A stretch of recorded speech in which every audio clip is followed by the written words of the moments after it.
Bismillahirrahmanirrahim. Today we have lecture number 17 of formal methods in software engineering. Inshallah, today we will discuss describing syntax and semantics. इससे last lectures में हमने अपने formal methods का जो topic discuss किया था उसमें हमने अपने डिफरेंट रूल्स देखे थे और डिफरेंट केस स्टडीज़ देखे थे और फॉर्मल मेथड्स की सॉफ्टवेयर इंजीनियरिंग की स्पेसिफिकेशन के बारे में इन डिटेल डिस्कस किया था कि हम जब अपनी कोई स्पेसिफिकेशन मॉडल डिज़ाइन करते हैं तो उसमें फॉर्मल मेथड्स का क्या रोल है और फॉर्मल मेथड्स किस तरीके से वहाँ पे जो डिज़ाइन किए जाते हैं, कौन से रूल्स उस पर ऑप्ट किए जाते हैं और हम किस तरीके से अपने फॉर्मल मेथड्स को बेहतर तरीके से डिज़ाइन कर सकते हैं। तो हमने उसमें फॉर्मल मेथड की स्पेसिफिकेशन के ऊपर बहुत डिटेल में लास्ट 2-3 लेक्चर्स डिस्कस किए थे। फिर हमने स्पेसिफिकेशन के डिफरेंट रूल्स देखे थे, डिफरेंट मॉडल्स देखे थे, डिफरेंट टेक्निक्स देखी थी। हमने उन मॉडल्स को, टेक्निक्स को, मेथड्स को जो है यूज़ करके हमने ये देखा था कि हम अपने कोई भी सॉफ्टवेयर इंजीनियरिंग का मॉडल इस तरीके से बेहतर डिज़ाइन कर सकते हैं, बेहतर डिप्लॉय कर सकते हैं और बेहतर उसको जो है इम्प्लीमेंट कर सकते हैं। वो सारी चीज़ें हमने इन डिटेल डिस्कस की थी। इंशाल्लाह जो हमारा आज का लेक्चर है वो सिंटैक्स और सेमेंटिक्स के ऊपर है, क्योंकि हम जितनी भी अभी तक लैंग्वेज पढ़ रहे हैं मैंने आपको पहले भी ये बातें बताई थी कि इसमें हम अपनी डिफरेंट लैंग्वेज जो यूज़ कर रहे हैं, इसमें ज़ी लैंग्वेज है, वीडियम लैंग्वेज है, बल्कि अभी हमने जी और वीडियम जो आपकी वीडियम लैंग्वेज है वो इन डिटेल डिस्कस करनी है in the further lectures, in the future lectures इंशाल्लाह ताला।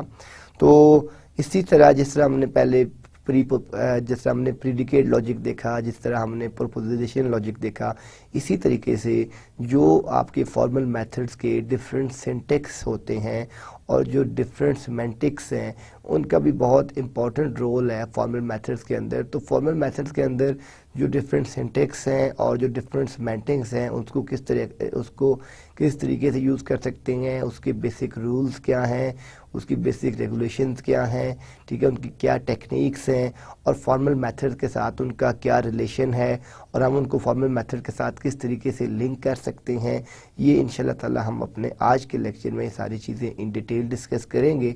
ठीक है, तो हम इस चैप्टर को स्टार्ट करते हैं कि सिंटैक्स और सेमेंटिक्स के बारे में इन डिटेल इंशाल्लाह ताला।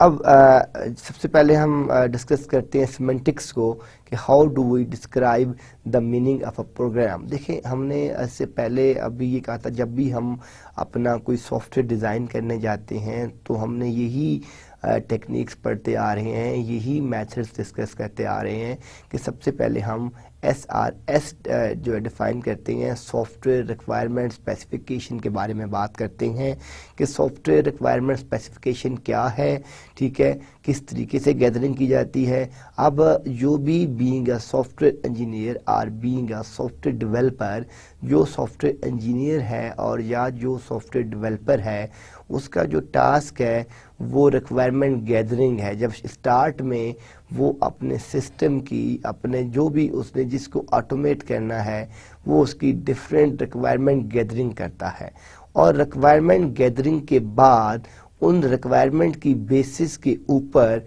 वो उसका इन डिटेल जो एनालिसिस करता है। अब जो वो आपका एनालिसिस होता है उस एनालिसिस की बेस के ऊपर, ठीक है, हम डिफरेंट डिज़ाइन टेक्निक्स यूज़ करते हैं कि कौन सा डिज़ाइन, कौन सा model which will be better for these said requirements. जिस तरह सॉफ्टवेयर इंजीनियरिंग में डिफरेंट मॉडल्स होते हैं, वाटरफॉल मॉडल है, इंक्रीमेंटल मॉडल है, बोहेम मॉडल है, स्पाइरल मॉडल है। These are different models and every model have some advantages और सम डिसएडवांटेजेस। तो डेफिनेटली जो हमारी रिक्वायरमेंट स्पेसिफिकेशन के ऊपर ज़्यादा स्पेसिफिक होगा, जिसकी एडवांटेजेस ज़्यादा होंगी, हम डेफिनेटली उसी मॉडल को ही फोकस करके उन रिक्वायरमेंट्स के ऊपर उसको यूज़ करेंगे। तो जब हम डिज़ाइन तक पहुंच जाते हैं, जब हमने अपना एनालिसिस कर लिया और उसके बाद हम जब अपने डिज़ाइन तक पहुंच जाते हैं तो डिज़ाइन के बाद जो हमारे पास इम्प्लीमेंटेशन का उसके बाद फेस आता है और वो डिज़ाइन हमने उस मॉडल के ऊपर चूज़ कर लिया। चूज़ करने के बाद फिर हम अपनी इम्प्लीमेंटेशन देखते हैं कि हमने अब उसको इम्प्लीमेंट किस तरीके से करना है, ठीक है। इम्प्लीमेंटेशन के क्या रूल्स हैं, क्या रेगुलेशंस हैं, ठीक है। इम्प्लीमेंट करने के बाद फिर हम जाते हैं रिजल्ट्स की तरफ जाते हैं, और रिजल्ट्स के बाद फिर हम, ठीक है, उनकी जो हमने कल लास्ट लेक्चर में अपने चीज़ें देखी थी, फिर हम उसकी टेस्टिंग और उसके स्टैंडर्ड्स की तरफ जाते हैं कि जो हमारी बेसिक नीड्स थी, जो हमारी बेसिक रिक्वायरमेंट थी, क्या वो फुलफ़िल कर रहा है कि नहीं कर रहा। तो वहाँ से फिर हम अगर उसमें कोई चेंजेस होते हैं तो हम उन चेंजेस को फर्दर जो है चेक करते हैं, और उन चेंजेस को ठीक करके उनको मॉडिफाई करके फिर से टेस्टिंग करते हैं। तो ये एक हमारे पास सॉफ्टवेयर इंजीनियरिंग का एक प्री डिफाइंड मेथड है, एक प्री डिफाइंड फार्मूला है। हम जिस प्री डिफाइंड मेथड और फार्मूले को यूज़ करते हुए इन टेक्निक्स को इम्प्लीमेंट और डिप्लॉयमेंट की तरफ जाते हैं। अब जस्ट लाइक हम जब अपने यहाँ पे सिमेंटिक्स की बात करते हैं, हम ये कहते हैं कि how do we describe the meaning of a program, कि जो आपके पास एक प्रोग्राम है उसकी मीनिंग्स क्या है। वैसे तो हमारे पास setup predefined rule, setup predefined regulation, setup predefined method, it is known as program, और we can say setup certain instruction, it is also known as a program, ठीक है। कि जो हमारे पास प्री डिफाइंड इंस्ट्रक्शंस हैं, rules हैं, regulations हैं, हम उसको अपना कंप्यूटर प्रोग्राम कह सकते हैं, और उसको हम एज ए कंप्यूटर प्रोग्राम जो है यूज़ भी कर सकते हैं। अब हमारे पास जो हमारा यहाँ पे हम जहाँ पे इस लेक्चर में जो अपने सिंटैक्स और अपने जो सिमेंटिक्स की बात कर रहे हैं, तो सिंटैक्स और सिमेंटिक्स का क्या रिलेशन है। अब जो हमारे पास फर्स्ट क्वेश्चन यहाँ पे राइज होता है, that is how do we describe the meaning of a program. हम अपने फॉर्मल मेथड्स के अंदर, ठीक है, अपने प्रोग्राम को किस तरह डिफाइन करते हैं, किस तरह एक्सप्लेन करते हैं। Dynamic semantics or semantics is concerned with accurately describing the execution behavior of a language। अब यहाँ पे जो हमारे पास डायनामिक सिमेंटिक्स है, आर सिमेंटिक्स है, is concerned with accurately describing the execution behavior of a language, ठीक है। अब यहाँ पे जो हमारे पास सिमेंटिक्स है, ठीक है, वो हम की क्या बात करें, वो उनके कंसेप्ट क्या है कि वो जो हमारे लैंग्वेज है, जो उसका बिहेवियर है, उसकी जो एग्जीक्यूशन है, जो उसके प्री डिफाइंड रूल्स हैं, वो एक्यूरेटली जो है वो फार्मूलेट हों उस सिस्टम के साथ। तो फर्स्ट तो हम अब जो हमारी डिमांड्स हैं वो क्या है कि dynamic semantics are semantics is concerned with accurately describing the execution behavior of a language, यानी जो इस पे हमारा फोकस है that is execution behavior of a language, हम इसके ऊपर अपना फोकस कर रहे हैं, ठीक है। Why do we care? English descriptions are often incomplete or ambiguous, ठीक है।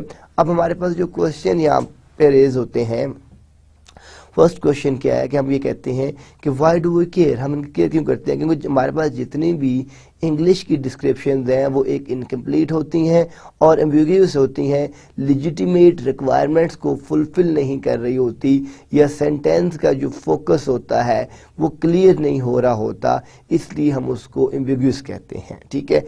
अब compiler rights must implement the language description accurately. अब जो हमारा कंपाइलर होता है, जो लैंग्वेज को राइट कर रहा होता है, ठीक है, वो हम क्या कहते हैं कि कंपाइलर राइट, ठीक है, कि जितने भी हमारे पास कंपाइलर राइटर्स हैं must implement the language description accurately. जो हमने लैंग्वेज को जिस तरीके से हमने डिस्क्राइब किया है, जो उसकी डिस्क्रिप्शंस हैं उनको एक्यूरेटली उनको जो डिस्क्राइब करना चाहिए, और उसके ऊपर आपके प्रोग्राम को वैसे बिहेव करना चाहिए कि उसका बिहेवियर किस तरह का है, कि उसमें किस तरह का बिहेव करना है उन सर्टेन रिक्वायरमेंट या उन सर्टेन कॉल्स के ऊपर। अब इसके बाद नेक्स्ट ये है कि programmers want the same behaviour on different platform. देखिए इसकी एग्जांपल इस तरह है कि अगर आप www.google.com ओपन करते हैं, चाहे आपके पास लैपटॉप डेल का है, HP का है, एप्पल का है, उनमें ऑपरेटिंग सिस्टम विंडोज़ है, लाइनक्स है, यूनिक्स है, कैल्डेरा है, ठीक है, मैक है, नोवल नेटवेयर है, ठीक है, कोई भी ऑपरेटिंग सिस्टम है, लेकिन आप क्या चाहते हैं या आपकी रिक्वायरमेंट्स क्या है कि जब आप ये चाहते हैं कि मैं जब भी www.google.com ओपन करूं तो मुझे उसका बिहेवियर हर जगह सेम नज़र आए, उसके बिहेवियर में मुझे कोई चेंज नज़र ना आए। एक्चुअली आपकी जो रिक्वायरमेंट्स हैं वो ये रिक्वायरमेंट्स हैं, आप ये चाहते हैं, ठीक है, क्योंकि इसका आपसे कंसर्न नहीं है कि मेरे लैपटॉप पे मैक चल रहा है या विंडोज़ चल रहा है या यूनिक्स चल रही है। तो इसी तरह जो प्रोग्रामर्स हैं want the same behaviour on different platform. अगर वो C++ चाहे वो विंडोज़ के प्लेटफॉर्म पे यूज़ करें, वो नॉवल के प्लेटफॉर्म पे यूज़ करें, वो लाइनक्स के प्लेटफॉर्म पे यूज़ करें या वो यूनिक्स के प्लेटफॉर्म पे यूज़ करें, उनका जो कंसर्न है वो ये है कि जो उनका बिहेवियर है, ठीक है, that should be same, that will not be differ. ठीक है, जब अपने प्रोग्राम को एग्जीक्यूट करें, अपने प्रोग्राम को रन करें, जो उसका बिहेवियर है वो सेम होना चाहिए। इसके बाद नेक्स्ट जो स्टेप है कि programmer wants the same behaviour on different platform. There is no single widely acceptable notation or formalism for describing semantic. अब हमारे पास बीइंग अ सॉफ्टवेयर इंजीनियर और इन द सॉफ्टवेयर इंजीनियरिंग हम क्या बात करते हैं कि there is no single widely acceptable notation or formalism for describing semantics. यानी हमारे पास कोई एक सिंगल लैंग्वेज, एक सिंगल मेथड, एक सिंगल मेथडोलॉजी नहीं है कि हम उन डिफरेंट सिमेंटिक्स को फॉर्मुलाइज कर सकें, उसको एक लैंग्वेज में राइट कर सकें। Entire books have been dedicated to various semantic notations। हमारे पास बहुत सी बुक्स हैं जो डिफरेंट नोटेशंस को, ठीक है, जो है वो उनको शो करती हैं। तो हम इंशाल्लाह जो आज के लेक्चर में वो यही हम देख रहे हैं कि हमारे पास जो ऑब्जेक्टिव है वो आप ये देखें कि वो ये ऑब्जेक्टिव है कि programmers users want the same behaviour on different platform. ठीक है, वो डिफरेंट प्लेटफॉर्म पे बिहेवियर सेम चाहते हैं। आप चाहते हैं कि मैं वर्ड, ऐसा ना हो कि लाइनक्स के लिए एक और वर्ड सीखना पड़े, ठीक है, नॉवल नेटवर्क के लिए एक और वर्ड सीखना पड़े, ठीक है, और विंडोज़ के लिए एक और वर्ड सीखना पड़े। तो ऐसा नहीं होना चाहिए। एप्लीकेशन का जो बिहेवियर है that should be same on every platform. ठीक है, सो उसके लिए क्या स्टेप्स हैं, क्या रूल्स हैं, क्या रेगुलेशंस हैं, हम किस तरीके से ऐसा सिस्टम डेवलप कर सकते हैं ताकि जो हमारा बिहेवियर है वो सेम रहे, वो भी हम देखते हैं।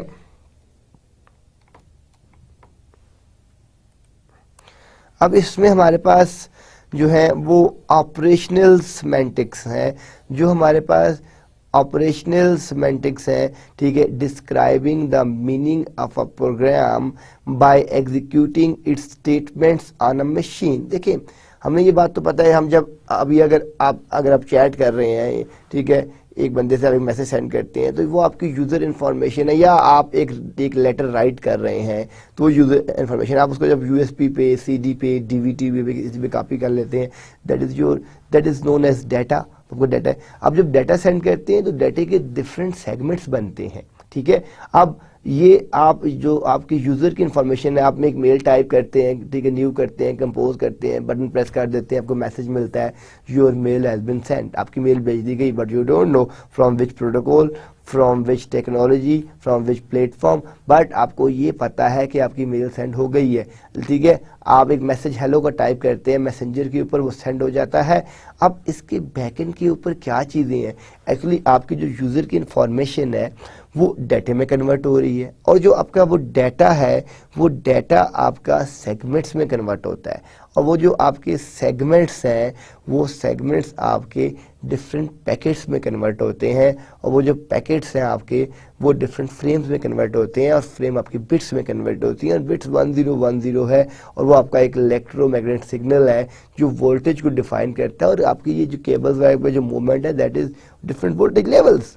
ठीक है, अब इसी तरीके से हम जब अपना एक कोड लिखते हैं, C++ में आप कंट्रोल F9 करते हैं, Alt F9 करते हैं, प्रोग्राम को रन करते हैं, कंपाइल करते हैं, लेकिन कंपाइलर ने हर लाइन को किस तरह इंटरप्रेट किया, किस तरह समझा, उसका मीनिंग किस तरह फाइंड किया, उसने उसके साथ बिहेव किस तरह करना है, ये आपने ये लिखा कि मैंने अपना, ठीक है, एक नोटपैड पे एक प्रोग्राम राइट कर दिया, रन कर दिया। अब कंपाइलर की ड्यूटी आपने लगा दी है कि भाई उसको रन किस तरह करना है, एग्जीक्यूट किस तरह करना है, उसमें प्रॉब्लम्स क्या आ रहे हैं, इश्यूज क्या आ रहे हैं, ये आपने कंपाइलर की रिस्पॉन्सिबिलिटी पे छोड़ दिया है। तो इसी तरीके से हम जो हमारे पास ऑपरेशनल, इससे पहले हमने बात की है सिमेंटिक्स की बात की है, अब हम बात कर रहे हैं ऑपरेशनल सिमेंटिक्स की बात कर रहे हैं कि describing the meaning of a program by executing its statements on a machine either simulated or actual. देखिए अब यहाँ पे हम जो बात कर रहे हैं कि वो जो हमारे पास सर्टेन स्टेटमेंट्स हैं वो सिमुलेटेड भी हो सकती हैं और एक्चुअल भी हो सकती हैं। The change in the state of the machine, memory, registers, buffers etcetera define the meaning of the statement. देखिए मैंने अभी आपको जो सारा कन्वर्जन बताया है कि यूजर हमें data, segments, packet, frame, bits, 1010, signal, voltage, इसी तरीके से जो आपके पास कंप्यूटर है, जो आपके पास कंपाइलर है, जब वो डाटा मूव कर रहा होता है, सेंड कर रहा होता है, तो वो किस तरीके से सेंड कर रहा होता है, कैसे सेंड कर रहा होता है, तो ये उसके अंदर आपके डिफरेंट उसमें मेमोरीज हैं, रजिस्टर्स हैं, ये सारी चीज़ें हम इसमें यूज़ करते हैं। The change in the state of the machine, उसमें मेमोरी है, रजिस्टर्स हैं, ये सारी चीज़ें, ठीक है। अब वो किस तरीके से कन्वर्ट होती हैं, किस तरीके से चेंज होती हैं, अभी डिस्कस करते हैं। At the highest level, we are interested in the final result, natural operational semantics। हमें लास्ट लैंग्वेज में नेचुरल लैंग्वेज के ऊपर चीज़ें डिस्कस की थी, आपको याद होगा। तो अब बीइंग अ यूज़र मेरा कंसर्न क्या है? मेरा कंसर्न इससे नहीं है कि लैंग्वेज कौन सी है, सिस्टम कौन सा है, ठीक है, प्रोग्राम कौन सा है, एप्लीकेशन कौन सा है। मैं जो इंटरेस्टेड हूँ मैं रिजल्ट के अंदर इंटरेस्टेड हूँ। जिस तरह देखिए आपके पेरेंट्स हैं, ठीक है, आप लोग पढ़ रहे हैं, आप 2 घंटे पढ़ें या आधा घंटे पढ़ें या 10 घंटे पढ़ें, ठीक है, इससे कंसर्न आपके पेरेंट्स का नहीं है। आपके पेरेंट्स किस चीज़ से कंसर्न है उनका? आपके रिजल्ट से। अगर आप आधा घंटा भी डेली पढ़ते हैं, अगर आपका CGP 3.5 बहुत अच्छा आता है तो वो बहुत खुश होंगे, ठीक है, वो कुछ नहीं कहेंगे। लेकिन अगर आप 10-10 घंटे पढ़ते हैं और उसके बाद आपका CGP 2.2 आ रहा है, 2 आ रहा है, तो that is an alarming situation, ठीक है। तो इसी तरीके से जो यूज़र होता है, यूज़र का जो कंसर्न है वो कंसर्न उसके रिजल्ट से है, ठीक है, कि उसका रिजल्ट क्या आ रहा है। तो यहाँ पे हम यही डिस्कस कर रहे हैं, at the highest level we are interested in the final result, natural operational semantics. हम उसके जितने भी नेशनल ऑपरेशनल जो उसकी सिमेंटिक्स है, हम उनके साथ ज़्यादा इंटरेस्टेड हैं। At the lowest level look at a translated version to determine precise meaning of a single statement, a structural operational semantics। यानी अब आप यहाँ पे देखें कि हमारे पास हमने 2 स्टेप्स की बात कर ली। एक जगह हम कहते हैं at the highest level we are interested in the final result, natural operational semantics, यानी हम जो इंटरेस्टेड हैं वो हम अपने फाइनल रिजल्ट्स के ऊपर इंटरेस्टेड हैं और वो नेचुरल ऑपरेशन सिमेंटिक्स के ऊपर बेस कर रहे हैं, ठीक है। At the lowest level look at a translated version two determine precise meaning of a single statement, structural operation semantics. अब यहाँ पे एक और कंसेप्ट है, आप इस कंसेप्ट को भी अंडरस्टैंड करने की कोशिश करें। हम यहाँ पे क्या बात कर रहे हैं कि at the lowest level look at a translated version two determine precise meaning of a single statement, structural operational semantics. यहाँ पे हम किस चीज़ के ऑपरेशन स्टेटमेंट किस तरीके से देख रहे हैं और कैसे देख रहे हैं, वो हम इस तरीके से देख रहे हैं कि हम यहाँ पे अपनी जो है डिमांड कर रहे हैं स्ट्रक्चरल ऑपरेशनल सिमेंटिक्स की। तो यहाँ पे 2 कंसेप्ट हैं हमारे पास कि फर्स्ट तो ये है कि हम ये चाहते हैं कि we are interested in the final result, हम सिर्फ अपने फाइनल रिजल्ट में इंटरेस्टेड है। और दूसरी हम कह रहे हैं कि ये आप इसमें देखिए 2 लेवल हैं। इस पूरी स्लाइड का जो ऑब्जेक्टिव है, एक आपका हाईएस्ट लेवल है, हाईएस्ट लेवल में हम किस चीज़ में इंटरेस्टेड हैं, हम फाइनल रिजल्ट में इंटरेस्टेड हैं जो नेचुरल ऑपरेशनल सिमेंटिक्स है। और लोएस्ट लेवल में हम किस चीज़ पे इंटरेस्टेड हैं, हम precise meaning of a single statement जो आपकी स्ट्रक्चरल ऑपरेशनल सिमेंटिक्स है, हम उसमें इंटरेस्टेड हैं। तो जो हमारे पास ऑपरेशनल सेमेंटिक्स होते हैं वो, ठीक है, या तो उसमें हम उसका हाईएस्ट लेवल डिफाइन करते हैं या लोएस्ट लेवल डिफाइन करते हैं। तो ये दोनों लेवल्स आप समझ लें कि हाईएस्ट लेवल क्या है और लोएस्ट लेवल क्या है। अब आप ये देखें कि हम इसकी एक यहाँ पे एग्जांपल देखते हैं, ऑपरेशनल सिमेंटिक की एग्जांपल देखते हैं कि ये हमारे पास एक सी की स्टेटमेंट है, फॉर लूप है, हम expression 1 colon expression 2 colon expression 3 कहते हैं, और ये हमारे पास ऑपरेशनल स्टेटमेंट्स हैं। ऑपरेशनल स्टेटमेंट पे आप देखेंगे हम यहाँ पे एक्सप्रेशन 1 फिर loop if expression 2 is equal to 0 go to out, ठीक है, देन अगर ये 0 के बराबर होता है तो ये सारी एक्सप्रेशन से बाहर और ये आउट, या जो भी आपकी स्टेटमेंट है, आपकी जो भी टर्म्स हैं, जो भी कंडीशंस हैं, जो भी आपने प्रोग्राम में एग्जीक्यूट करना चाह रहे हैं वो यहाँ आ जाएगा, वरना वो एक्सप्रेशन 3 पे जाएगा और गो टू लूप, वो लूप पे जाएगा। तो ये एक हमने कंडीशन दे दी है कि जब तक एक्सप्रेशन 2 है वो आपका 0 नहीं होता, ठीक है, तो वो इसी तरीके से आपके उसी लूप में जो है वो मूव करता रहेगा, ठीक है। हम यहाँ पे क्या कहते हैं कि human reader is virtual computer, ठीक है, कि वो एक वर्चुअल कंप्यूटर है, assumed to be able to correctly execute the instructions and recognize the facts, ठीक है। हम क्या कह रहे हैं कि जो ह्यूमन रीडर है वो एक वर्चुअल कंप्यूटर है और हम ये अज्यूम करते हैं to be able to correctly, वो करेक्टली एग्जीक्यूट करे जितनी भी इंस्ट्रक्शंस हैं और उनको फैक्ट को उन तमाम को रिकग्नाइज भी करे, ठीक है। Note that language is intermediate level not machine language. देखिए मशीन लैंग्वेज तो सिर्फ और सिर्फ आपकी कंप्यूटर के लिए अंडरस्टैंडेबल है, जो आपका ह्यूमन बीइंग है, हम लोग हैं बीइंग अ यूज़र, हम उसको अंडरस्टैंड नहीं कर सकते। जो फाइनल आपकी जो मशीन और जो असेंबली लैंग्वेज है वो सिर्फ और सिर्फ आपकी कंप्यूटर अंडरस्टैंडेबल लैंग्वेज है।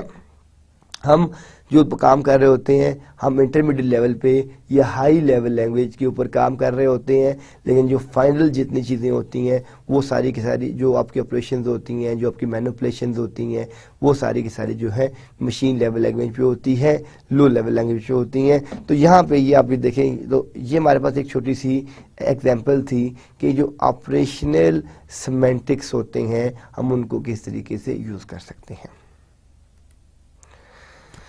अच्छा, अब हम कहते हैं इसी को हम कंटिन्यू कर रहे हैं, ए बेटर अल्टरनेटिव। अब उसकी एक जो हमने एक तो ये चीज़ ले लिया, अगर हम यहाँ जाएं तो हमने एक तो इस चीज़ को डिस्कस कर लिया। अब इसी का जो अल्टरनेटिव है, ठीक है, अब वो अल्टरनेटिव क्या है? ए बेटर अल्टरनेटिव एक कंप्लीट कंप्यूटर सिमुलेशन, यानी हमारे पास एक कंप्यूटर की जिसको हम एक कंप्लीट सिमुलेशन कहते हैं। जिस तरह आप देखें एरोप्लेन की सिमुलेशन होती हैं, कार गेम की सिमुलेशन होती हैं, हर चीज़ सिमुलेट मीन कि वो जस्ट लाइक इस तरह आपको नज़र आ रहा हो कि वो जस्ट लाइक जिस तरह बहुत से सिमुलेटर्स आते हैं, मैट लैब आपके पास, आपका ऑटो कैड है, ये एक किस्म के सिमुलेटर्स ही हैं, ठीक है, सिमुलेट कर रहे होते हैं चीज़ों को, ठीक है ना। तो अब जिस तरह आपके पास नेटवर्किंग में पैकेट ट्रेसर है, ठीक है, साइबर जो है उसमें सिम्स आती हैं आपके पास, ठीक है, उसमें आपके पास जो है नेट सिम के नाम से आती हैं, ये सारी की सारी राउटर की, स्विचेस की, फायरवॉल्स की, इन तमाम की सिमुलेशन टूल्स हैं, ठीक है। तो यहाँ पे हम जो बात कर रहे हैं कि जो उससे बेहतर जो अल्टरनेटिव सोल्यूशन है हमारे पास वो क्या है कि एक कंप्लीट कंप्यूटर सिमुलेशन हमें चाहिए। हम क्या कहते हैं, द प्रोसेस जो है बिल्ड अ ट्रांसलेटर जो ट्रांसलेट्स करता है source code to the machine code of an idealized computer build a simulator, ठीक है। अब हम फर्स्ट पॉइंट क्या कह रहे हैं कि हम एक ट्रांसलेटर बिल्ड करें जो सोर्स कोड को मशीन कोड में और फिर उसको कंप्यूटर को आइडियलाइज करने के लिए, कंप्यूटर को समझने के लिए, कंप्यूटर के अंडरस्टैंडेबल करने के लिए ये जो हमारा प्रोसेस है, यानी हम क्या कहते हैं कि translator source code to the machine code of an idealized computer build a simulator for the idealized computer। हम एक सिमुलेटर बिल्ड करें जो बिल्कुल इस तरीके से सिमुलेट कर रहा हो, इस तरीके से बिहेव कर रहा हो कि जिस तरीके से हमारे पास एक आइडियलाइज्ड कंप्यूटर बिहेव कर रहा होता है, जिस तरीके से हमारे पास एक कंप्यूटर काम कर रहा होता है एग्जैक्टली वो भी वैसे ही काम कर रहा हो, तो उसके लिए हम एक आइडियलाइज सिस्टम हम बना सकते हैं यूजिंग ऑपरेशनल सिमेंटिक्स। अब ऑपरेशनल सिमेंटिक्स की जो आपकी जब हमने कल भी इवैल्यूएशन की बात की थी कि फाइनली जो आपके सॉफ्टवेयर इंजीनियर होते हैं वो मॉनिटरिंग एंड इवैल्यूएशन में थोड़े से वीक होते हैं, क्योंकि उनका या तो वो सेक्शन नहीं होता मॉनिटरिंग का, या होता है तो उसमें जो लोग होते हैं वो ज़्यादा एक्सपीरियंस नहीं होते। तो यहाँ पे भी वही टॉपिक है कि ऑपरेशनल सिमेंटिक्स की जो भी आपकी इवैल्यूएशन होती है वो किस तरीके से होती है कि good if used informally language manual etcetera. First point तो हमारे पास क्या है कि हम अगर उसमें good if used informally language manual या एक्सेट्रा, और एक तो हम ये चीज़ें यूज़ कर सकते हैं, और extremely complex if used formally example, ठीक है। अब उसमें हम अपनी डिफरेंट डेफिनेशन लैंग्वेज को यूज़ कर सकते हैं। It was used for describing semantics of PL/I, ठीक है। अब ये क्या करती है, can read to circulative because statement of high level language are described in statements of low level language, कि हमारे पास जितनी भी हाई लेवल लैंग्वेज होती हैं उन तमाम को ये लो लेवल, जो आपकी लो लेवल जितनी लैंग्वेज होती हैं उसमें कन्वर्ट करती है। These problems can be avoided with formalisms based on logic और मैथमेटिक्स।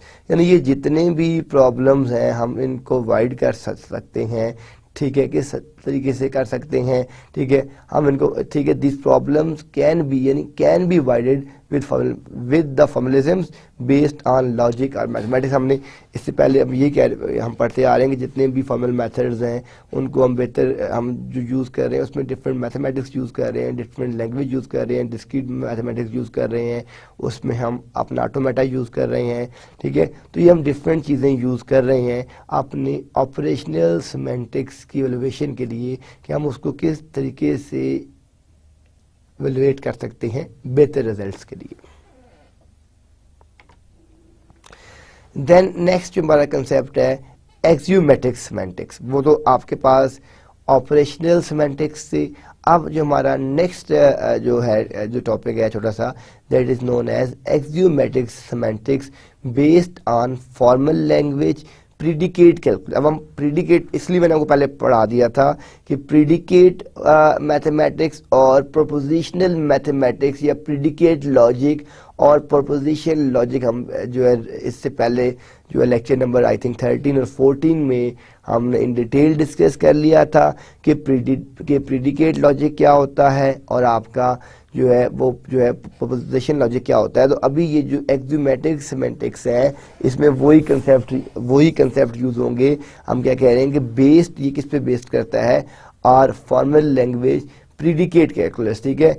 और ये इसका जो पर्पस होता है फॉर्मल प्रोग्राम वेरिफिकेशन। अब देखिए हमने लास्ट लेक्चर में फॉर्मल मेथड के मॉडल की पढ़ी ना स्पेसिफिकेशन, अब वहाँ पे क्या उसकी लॉजिक मैथमेटिकली क्या यूज़ होती है, एक्सियोमेटिक सिमेंटिक्स वहाँ यूज़ करते हैं हम, ठीक है। हम जो अपने फॉर्मल मेथड की जितनी भी स्पेसिफिकेशन करते हैं उसको रन करते हैं, मैनेज करते हैं, वहाँ पे हम क्या चीज़ यूज़ करते हैं, वहाँ पे हम अपना एक्सियोमेटिक सिमेंटिक्स को यूज़ करते हैं। और इसका मकसद क्या होता है, इसका जो ओरिजिनल पर्पस है वो क्या है, फॉर्मल प्रोग्राम वेरिफिकेशन, कि आपके प्रोग्राम की जितनी भी फॉर्मल वेरिफिकेशन होती है उसके लिए हम यूज़ करते हैं अपने एक्सियोमेटिक सिमेंटिक्स यूज़ करते हैं। अब इसके अंदर नेक्स्ट क्या है कि नेक्स्ट जो टॉपिक है कि correctness proofs specify constraints on program variable, ठीक है जी। अब नेक्स्ट क्या है कि इसके पास जो हमारे प्रूफ्स हैं कि जितने भी जो है कंस्ट्रेंट्स हैं वो सारे के सारे बेस करते हैं आपके प्रोग्राम वेरिएबल्स के ऊपर। और when proofs can be constructed, या प्रूफ कंस्ट्रक्ट हो जाते हैं, they show that a program performs the computation describe by its specification, ठीक है। अब एक्सियोमेटिक हमने जो अपने ये कहा था कि हम उसको फॉर्मल मेथड्स में यूज़ करते हैं, फॉर्मल मेथड्स की डिज़ाइनिंग में यूज़ करते हैं, फॉर्मल मेथड्स की मेजरमेंट में यूज़ करते हैं। तो यहाँ पे एक्सियोमेटिक उसके बैकएंड पे जो लॉजिक थी, ठीक है, जो हम अपने सिमेंटिक्स यूज़ कर रहे थे वो हम अपने एक्सियोमेटिक सिमेंटिक्स यूज़ कर रहे थे। तो एक्सियोमेटिक जो आपके सिमेंटिक्स हैं, इस पे हमने क्या बात की है कि when proofs can be constructed, they show that a program performs the computation described by its specification। ये हमारा कंसर्न था, ठीक है। हम जब अपने जितने भी प्रूफ्स को कंस्ट्रक्ट कर लेते हैं, फिर जो हमारे प्रोग्राम्स हैं उसको कंप्यूट करके वो उसकी स्पेसिफिकेशन को डिफाइन कर रहा होता है कि उसकी एग्जैक्टली स्पेसिफिकेशन क्या है, हमें किस तरह की स्पेसिफिकेशन चाहिए, उन तमाम को वो डिफाइन कर रहा होता है। इसके बाद logical expression used in axiomatic semantics are called assertions. हमने उसमें जितने भी अपने logical and or not equal to if and if only जो लास्ट हम अपने लेक्चर में पढ़ते आए हैं, तो वहाँ पे उनको हम टेक्निकल वर्ड में क्या कहते हैं कि जो हमारे पास लॉजिकल एक्सप्रेशंस हैं जो यूज्ड होते हैं in axiomatic semantics are called assertions. उन तमाम को हम कहते हैं असर्शंस कहते हैं। जितनी भी हमारे पास लॉजिकल एक्सप्रेशंस हैं हम जो यूज़ करते हैं आपने एक्सियोमेटिक्स में, उन तमाम को हम कहते हैं असर्शंस कहते हैं। An assertion before a statement a pre condition, जैसे हमने पोस्ट कंडीशन और प्री कंडीशंस को भी डिस्कस किया था। तो यहाँ पे जो हमारे पास असर्शन है, जब वो किसी भी स्टेटमेंट हम देते हैं तो वो pre condition states the relationship and constraints among variables that are true that point and in execution। तो यहाँ पे इस कंसेप्ट को फिर समझ लें, हम क्या बात कर रहे हैं कि an assertion before a statement a precondition states the relationship and constraints among variables that are true at that point in execution। वो true होते हैं उस point की execution में। an assertion following a statement is a post condition। देखें अब यहाँ पे एक तो हमारे पास कंसेप्ट आ गया प्री कंडीशन का आ गया, और जो हमारे पास दूसरा कंसेप्ट आ गया वो हमारे पास पोस्ट कंडीशन का आ गया। उसमें हम क्या कह रहे हैं, a weakest pre condition is the least restrictive precondition that will guarantee the post condition. देखिए बड़ा इंपॉर्टेंट कंसेप्ट है, इसको समझ रहे हैं आपने अच्छे तरीके से कि हम यहाँ पे क्या बात कर रहे हैं कि जो हमारे पास वीकेस्ट प्री कंडीशन होती है इज द लीस्ट रिस्ट्रिक्टिव, यानी सबसे जो लीस्ट रिस्ट्रिक्टिव होती है pre condition that will guarantee the post condition, जो हमें पोस्ट कंडीशन की गारंटी प्रोवाइड करती है।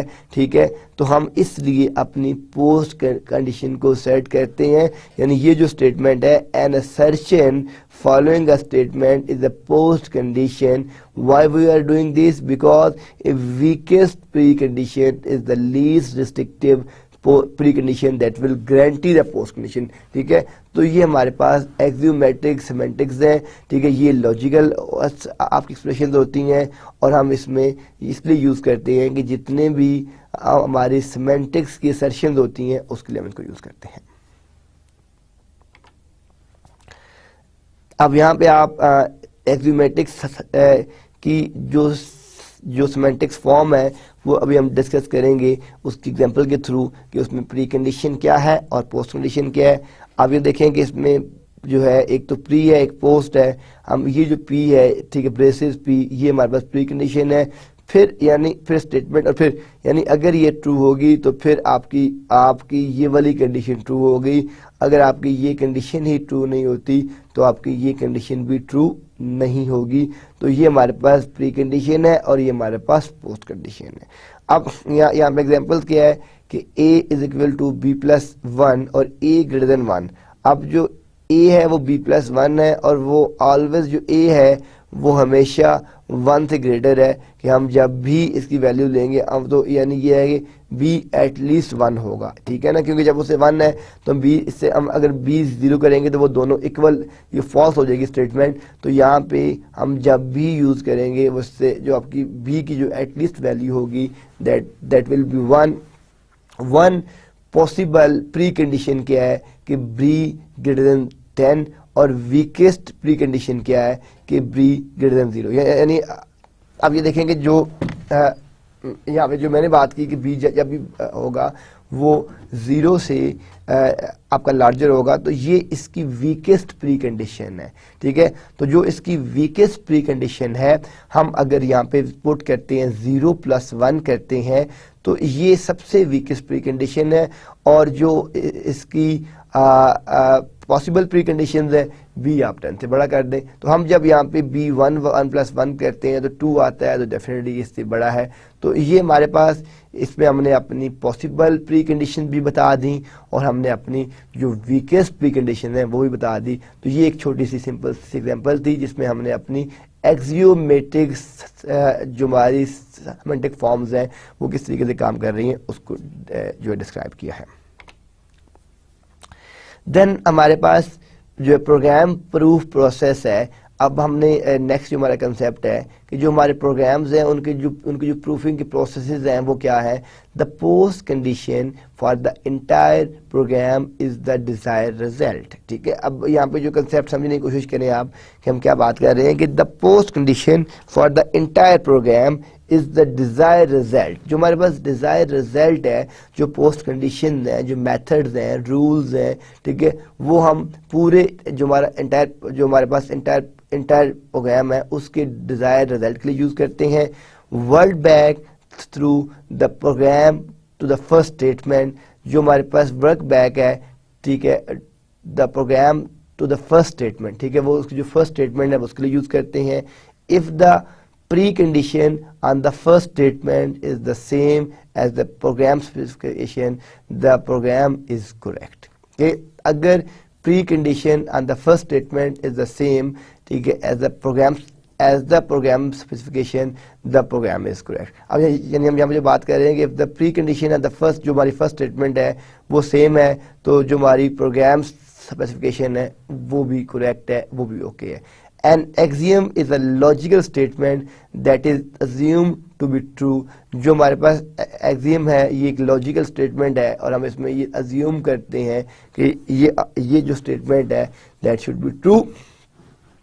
और यहाँ पे अब जो आप देख रहे हैं कि हम अपने अब जो हमारा कंप्यूटर प्रोग्राम है, ठीक है, उसकी जो प्रूफ है, उसकी जो जितने भी प्रोसेसेस हैं उनके लिए हम यहाँ पे 2 रूल देख रहे हैं। हमने इन्फ्रेंस रूल भी लास्ट टाइम देखे थे, आपको याद होगा लास्ट लेक्चर में हमने इन्फ्रेंस रूल 1 की डिफरेंट मैथमेटिकल स्टेटमेंट्स देखी थी, डिफरेंट मैथमेटिकल कंडीशन देखी थी, ठीक है। उन कंडीशन में हमने सारी यही चीज़ें डिस्कस की थी कि an axiom is a logical statement that is assumed to be true, and inference rule is a method of inferring the truth of one assertion on the basis of the value of other assertion। there are 2 very important rules that we are used in program proof process, ठीक है। तो first जो हमारे पास इसमें simple definition है वो axiom की है। एक्सियम क्या है? ये एक लॉजिकल स्टेटमेंट है। लॉजिकल स्टेटमेंट आपको सारी पता है, ठीक है, that is assume to be true, यानी इसको हम जब भी यूज करेंगे यहाँ पे जो हमारी बेसिक जो अजम्पशन है, ठीक है, वो अजम्पशन ये है कि ये कंडीशन जो है ये ट्रू होगी।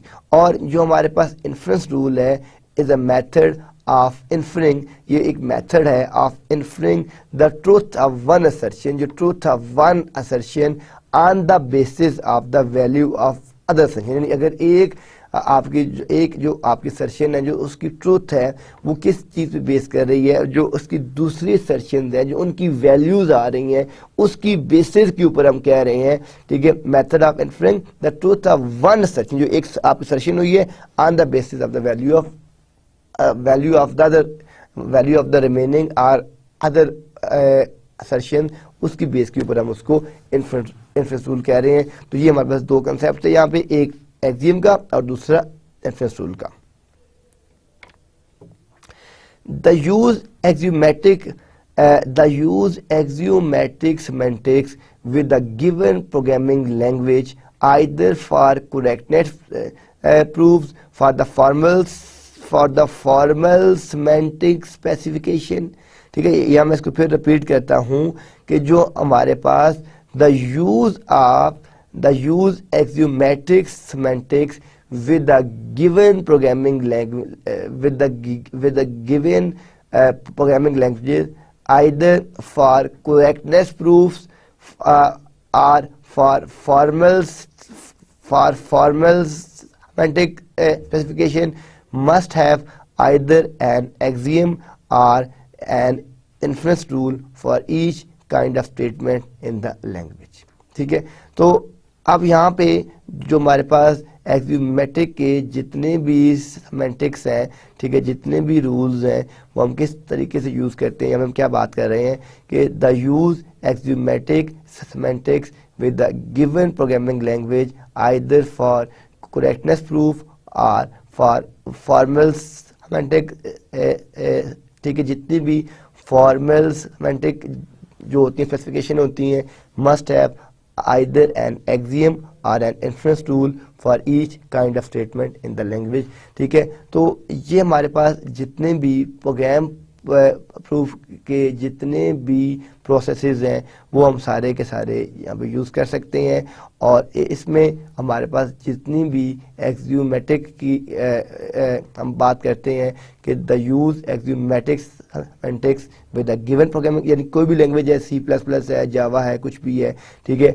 उसके जितने भी करेक्टनेस प्रूफ हैं, ठीक है, या वो फॉर्मल सेमेंटिक उसकी जितनी भी स्पेसिफिकेशन है must have either an axiom or an inference rule for each kind of statement in the language. और हम इसको क्या कहते हैं, the following rules assume that expression do not have side effect. जो इसका जो मेन इसमें हमें चीज़ देखनी है कि जितने भी रूल्स हैं, जितने भी एक्सप्रेशन हैं, उनका कोई साइड इफेक्ट ना हो उस प्रोसेस के ऊपर। तो तब हम इसकी ये एक छोटी सी आप इसको असाइनमेंट भी कह सकते हैं, ठीक है, कि हम इसको किस तरीके से इसको मेजर करते हैं। अब आप ये देखें, इसको बैठ के ये सारी स्लाइड्स को डिस्कस करने के बाद आपने इसको देखना है कि यहाँ पे हम क्या चीज़ कवर कर रहे हैं। An axiom for assignment statements में, ठीक है, ये आपको गिवन है x is equal to E Q X, ठीक है, गोज ई, ठीक है, यहाँ पे हमने q is constant on x, और इसको हम किसके साथ रिप्लेस कर रहे हैं, ठीक है, यहाँ पे हम क्या कर रहे हैं, x को हम e इन q के साथ कर रहे हैं। और अब इसकी ये आपकी असाइनमेंट है, ठीक है, कि आपने एक्सियोसेमेंटिक्स को किस तरह चेंज करते हैं। इसमें एक तो हम आपके देखें कि एक आपके पास इसमें जो एग्जांपल 1 है, ठीक है, वो क्या कर रही है, a is equal to b by 2 minus 1 और a लेस देन 10। हम यहाँ पे जो a की वैल्यू है वो लेस देन 10 होगा, means b 2 minus 1 must be less than 10 और b less than 22 is pre condition. यानी अब यहाँ पे आपने जो अपनी प्री कंडीशन को एक्सट्रैक्ट किया है, हमने अपनी प्री कंडीशन को किस तरीके से यहाँ पे एक्सट्रैक्ट किया है।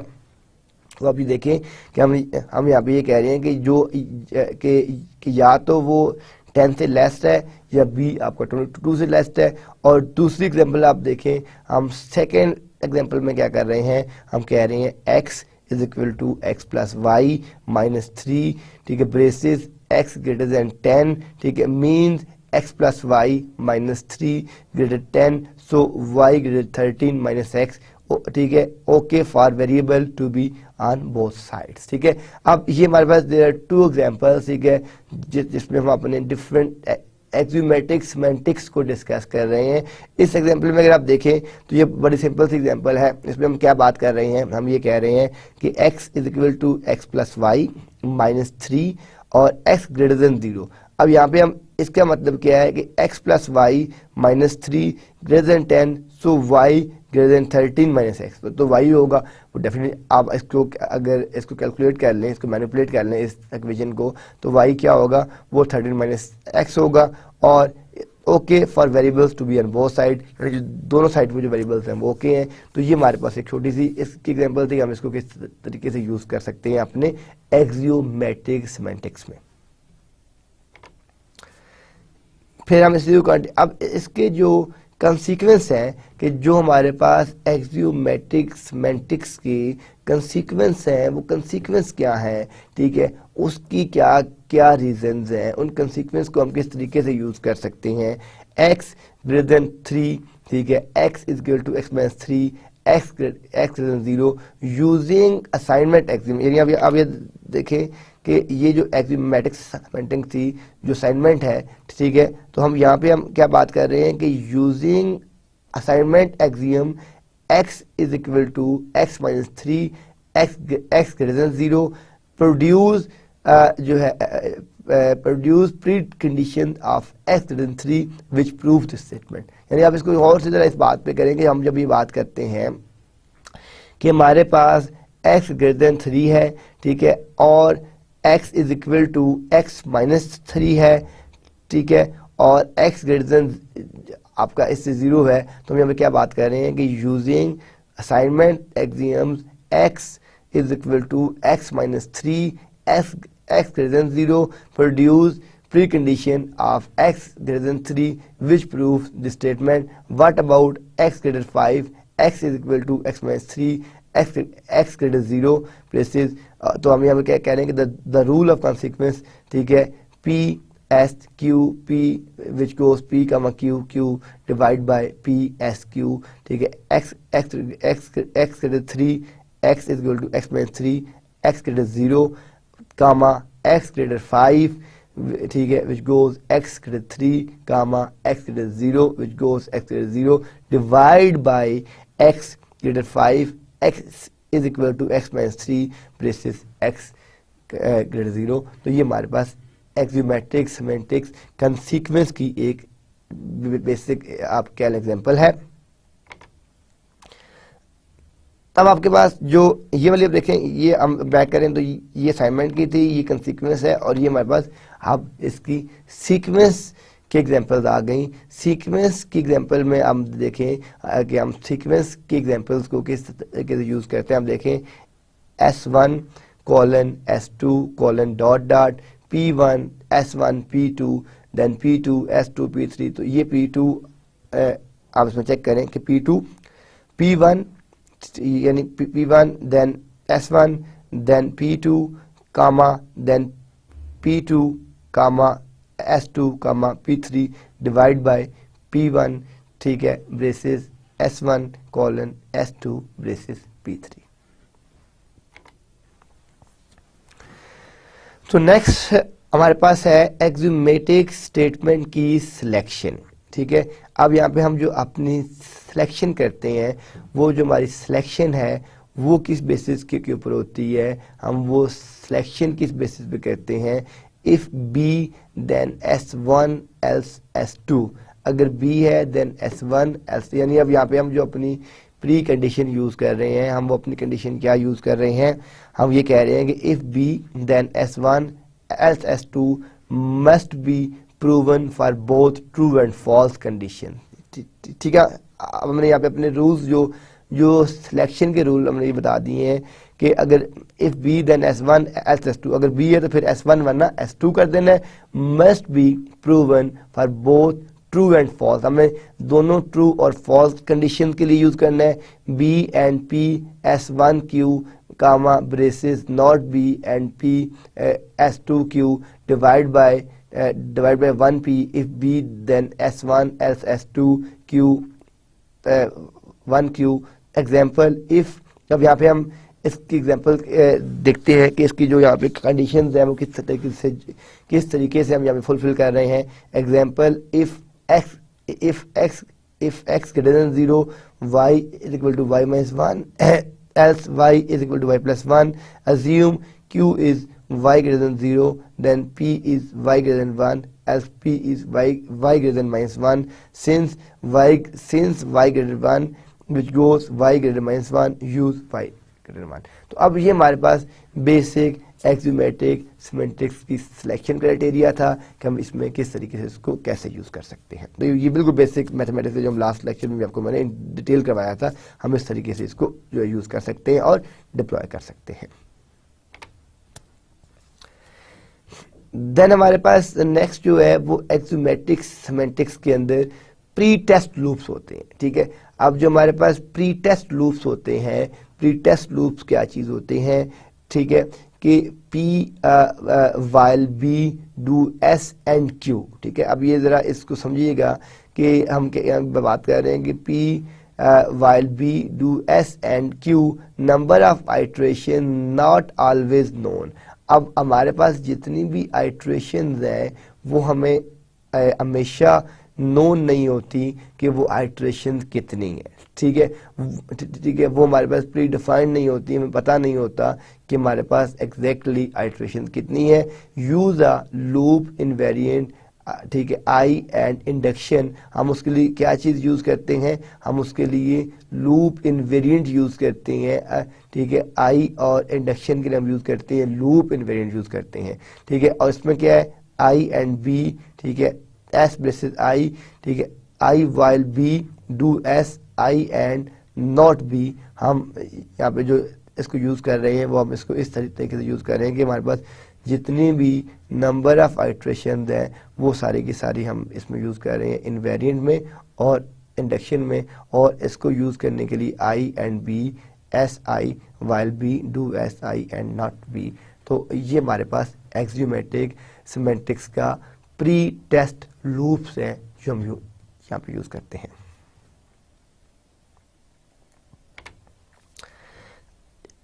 हम इसी एग्जाम्पल को कंटिन्यू करते हैं कि इसमें हमारे पास जितने भी characteristics of the loop invariant I must meet the following condition. अब इसमें कंडीशन क्या है, पी, ठीक है, which implies I the loop invariant must be true initially.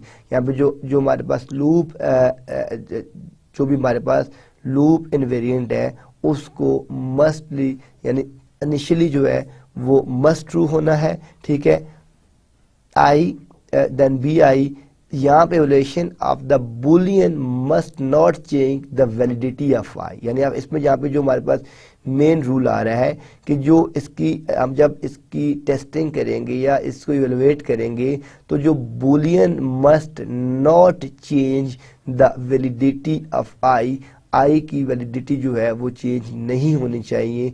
I and B, ठीक है, I and B, S I is not change by executing the body of the loop, ठीक है, जो भी उसकी बॉडी है, जो भी उसका लूप है उसको चेंज नहीं होना चाहिए यहाँ पे। Then I and not B is goes Q, if I is true and B is false is implied the loop terminator. अब यहाँ पे जो लूप टर्मिनेटर जो लूप टर्मिनेशन की कंडीशन है कि लूप आपका टर्मिनेट कब होगा, ठीक है, जो उसकी टर्मिनेटिंग कंडीशन है, ठीक है, वो कंडीशन क्या है कि if I is true and B is false is implied the loop terminate. तो यहाँ पे आपका लूप जो है टर्मिनेट हो जाएगा। नेक्स्ट हम देखते हैं, नेक्स्ट जो हमारे पास एक्सियोमेटिक सिमेंटिक्स की जो नेक्स्ट एग्जांपल है लूप की, ठीक है, while Y X do Y, ये आपका असाइनमेंट आ गया, ठीक है, y प्लस 1 y, ये आपके पास इज इक्वल टू का सिंबल आ गया, ठीक है, ये हमारे पास एक्टिविटी टेस्ट है, ठीक है, इसको हम रन करते हैं, ठीक है, इसको हमने क्या करना है कि run through the loop a few times to find weakest pre condition, ठीक है, यहाँ पे हमने अपनी जो वीकेस्ट प्री कंडीशन है, ठीक है, उसको रन करके उसको फाइंड करना है। तो हम यहाँ पे जो अपनी फर्स्ट कंडीशन बता रहे हैं कि first W P Y is equal to Y plus 1, Y is equal to X, Y plus 1 X or Y is equal to x minus 1, ये हमारी फर्स्ट कंडीशन है। सेकेंड में हम क्या बात करते हैं कि W P Y is equal to Y plus 1, then Y is equal to X and Y plus 1 is equal to X, और इसमें y is equal to x minus 2, और थर्ड क्या हमारे पास कि y is equal to Y plus 1, फिर y is equal to X, Y plus 1 is equal to X, और y is equal to x minus 3। तो ये हमारे पास जो लूप की एग्जांपल है। So we see that y less than x will specific for 1 और more iteration. यहाँ पे जो हमारे पास कंडीशन है जो हम यहाँ से रिजल्ट फाइंड कर रहे हैं, 1 और more iteration combined with y is equal to x, for 0 iteration we have y less than, या हम y को इक्वल से लेस कर रहे हैं। For loop invariant I can also be used as the pre condition, ठीक है। अब यहाँ पे हम नोट क्या कर रहे हैं कि text walk through 4 condition for I, ठीक है, यहाँ पे जो हमारे पास टेक्स्ट बॉक्स है जिसकी कितनी कंडीशन होंगी आएगी, वो हमारे पास 4 कंडीशन होंगी। देन आपके पास लूप इनवेरिएंट है। लूप इनवेरिएंट की हमने क्या डेफिनेशन की है कि the loop invariant I is the weakened version of the loop post condition and it is also a pre condition, यानी ये weakened version of loop post condition भी है और ये एक प्री कंडीशन भी है। I must be weak enough to be satisfy prior to the beginning of the loop, but when combined with the loop exit condition, it must be strong enough to force the truth of the post condition। यानी यहाँ पे पढ़ें कि जब हम इसको exit condition के साथ यूज करते हैं तो it must be strong enough to force the truth of the post condition। अब यहाँ पे हम क्या करते हैं, finding loop invariance can be, जब हम loop invariance करते हैं तो it can be difficult if loop termination can be shown axiomatic description is called total। यहाँ पे ये दो डेफिनेशन हैं, इनको जरा अपने ध्यान में रखना है क्योंकि फर्दर लेक्चर में हम इसको यूज करेंगे। एक हमारे पास टोटल करेक्टनेस है, एक हमारे पास पार्शियल करेक्टनेस है। जो हमारे पास टोटल करेक्टनेस है हम उसमें क्या बात करते हैं कि if loop termination can be shown axiomatic description is called total correctness, or if other conditions can met but termination is not granted called partial correctness। तो एक इसमें हमारे पास total correctness है और दूसरी हमारे पास यहाँ पे partial correctness है। इसको हम जो है ये दो डेफिनेशन हम आगे फर्दर भी इसको यूज करेंगे। देन जो है कि अब अगर आपने एक्सियोमेटिक सिमेंटिक की एवल्यूएशन करनी है तो उसके एवल्यूएशन के लिए क्या स्टेप्स हैं, ठीक है, क्योंकि उसको भी आपने एवल्यूएट तो करना है। तो उसको एवल्यूएट करने के लिए एक्सियोमेटिक सिमेंटिक के क्या रूल है, developing axioms are inference rules for all of the statement in a language is difficult। अब यानी आप जो हमारे पास कंसेप्ट आ रहा है, हम क्या चीज़ देख रहे हैं कि जितने भी एक्सियम्स हैं, जितने भी इन्फरेंस रूल्स हैं, उनको स्टेटमेंट को एक लैंग्वेज में इम्प्लीमेंट करना थोड़ा सा डिफिकल्ट है। It is good total for correctness proofs and an excellent framework for reasoning about programs but is not as useful language users and compiler writers। यानी उनके लिए ये एक यूजफुल लैंग्वेज नहीं है। its usefulness in describing the meaning of a programming language is limited for language users or compiler writers। ये उनके लिए लिमिटेड है उसको लिखना और उसको राइट करना। देन आपके पास डिनोटेशनल सिमेंटिक्स आते हैं, जो हमारे पास लास्ट है वो इसमें जो है वो आपके पास जो है वो डिनोटेशनल सिमेंटिक्स है। डिनोटेशनल सिमेंटिक्स जो है वो based on recursive function theory, ठीक है। ये हमारे पास जो जिस तरह आपने रिकर्जन पढ़ी है C++ में, तो ये बेस्ड करते हैं, ये टोटली बेस करते हैं रिकर्सिव फंक्शन थ्योरी के ऊपर। The most abstract semantics description method, ये जो आपका जो सबसे ज़्यादा जो हम अपनी एब्स्ट्रैक्शन के लिए यूज़ करते हैं, तो originally develop by Scott and Strachey 1970। Scott ने 1970s के अंदर इसको डिज़ाइन किया और इसको डेवलप किया। The process of building denotational specification for a language, यानी इसमें जो आपकी बिल्डिंग का एक हम इसको यूज जो कर रहे हैं, the process of a building denotational specification for a language define a mathematical object for each language entity.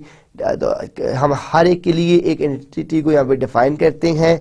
Define a function that maps instance of the language entities onto instances of the corresponding mathematical objects। हम क्या बात कर रहे हैं कि define a function that maps instances of the language entities onto instances of the corresponding mathematical objects के ऊपर base करते हैं।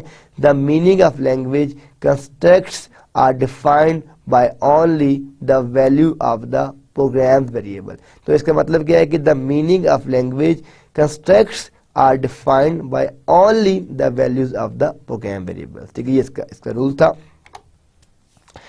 अब आपके पास डिटोनेशनल सिमेंटिक्स वेस्ट ऑपरेशनल सिमेंटिक्स, हमने दो चीज़ें पढ़ी हैं। एक हमने डिटोनेशनल हमने देखे हैं कि उसको जो आपके पास डिटोनेशनल है और जो ऑपरेशनल है, इनमें दोनों में क्या है कि in operational semantics the state changes are defined by coded algorithm. अब यहाँ पे जो की चीज समझने वाली है कि जो आपके पास ऑपरेशनल सिमेंटिक्स है, the state changes are defined by coded algos, और in determinational semantics the state changes are defined by rigorous mathematical functions। यानी अब हम ये कह सकते हैं कि जो हमारे पास डिटोनेशनल सिमेंटिक्स हैं वो बेस कर रहे होते हैं कोडेड अल्गोज के ऊपर। आपके पास जितने भी कोडेड अल्गोज हैं वो उसके ऊपर बेस कर रहे होते हैं, और जो आपके पास ऑपरेशनल आपके पास जितने भी ऑपरेशनल सिमेंटिक्स बनते हैं वो सारे के सारे आपके मैथमेटिकल फंक्शंस के ऊपर बेस कर रहे होते हैं। तो ये मेजर डिफरेंस है कि ये चेंजेस करते हैं कोडेड अल्गोज के ऊपर, और ये आपके चेंजेस करते हैं बाय रिगरस मैथमेटिकल फंक्शंस के ऊपर कर रहे होते हैं। और लास्ट में अब जिस तरीके से हमने तमाम चीज़ों को उसकी एलिवेशन की थी, तो यहाँ पे भी आपकी जो डिटोनेशनल सिमेंटिक्स की एलिवेशन है वो हम किस तरीके से कर सकते हैं। Can be used to prove the correctness of program, इसको हम इसको यूज़ कर सकते हैं prove the correctness of program provided a rigorous way to think about programs. हम इसमें अपने जो रिगरस फेज के ऊपर अपने जो प्रोग्राम्स के बारे में सोच सकते हैं। Can be an aid to language design करने में यूज़ कर सकते हैं। Has been used in compiler generation systems but no useful compiler generated. हम उसमें कंपाइलर जनरेशन सिस्टम में यूज़ कर सकते हैं लेकिन कंपाइलर जनरेट करने में यूज़ नहीं कर सकते। बिकॉज ऑफ इट्स, क्यों नहीं यूज़ कर सकते? Because of its complexity they are of little use to language users. तो हम इसको क्यों नहीं यूज़ कर सकते? हम इसको इसलिए यूज़ नहीं कर सकते, ये आपका कम्प्लेक्स है and they are of little use to language users. तो ये था आज का हमारा लेक्चर था जिसमें हमने अपने सिमेंटिक्स को देखा, उसके सिंटेक्स को देखा, उसको हम किस तरीके से यूज़ कर सकते हैं, उसको हम अपने फॉर्मल मेथड्स में किस तरीके से डिज़ाइन कर सकते हैं और किस तरीके से डिप्लॉय कर सकते हैं। इंशाल्लाह ताला हम अपने नेक्स्ट क्लास में अपना नेक्स्ट टॉपिक कवर करेंगे। तब तक के लिए अल्लाह हाफिज़।